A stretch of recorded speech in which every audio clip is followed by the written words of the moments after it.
Hi friends, नमस्कार। तो आप लोग कैसे हैं?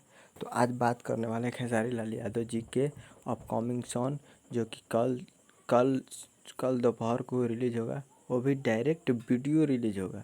तो उसी के बारे में हम आज बात करने वाले हैं। तो चलिए दोस्तों, खबर की ओर चलते हैं। आप लोगों के स्क्रीन के ऊपर पोस्टर दिखाई दे रहा होगा, जनी कांवर ले जाइए ले आइब चाइनीज राजा जी, जो कि लिख गाए हैं खेसारी लाल और लिखे हैं इसे यादव राज।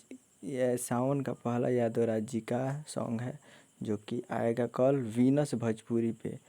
तो आप लोग तैयार रहिएगा कल दोपहर को वीनस भोजपुरी पे। ये कंफर्म रिलीज डेट नहीं है, लेकिन कल दोपहर तक रिलीज हो जाएगा, हमें पता है। तो आप लोग चैनल पर नए हैं तो चैनल को सब्सक्राइब करके बेल आइकन को प्रेस कर दे। तो आप लोग जाइए और बीनस भोजपुरी को सब्सक्राइब कर लीजिए और दोपहर को मज़ा लीजिए।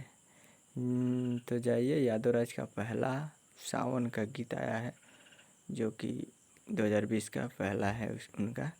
तो जाइए और पूरा प्यार दीजिए। जय हिंद, जय भोजपुरी।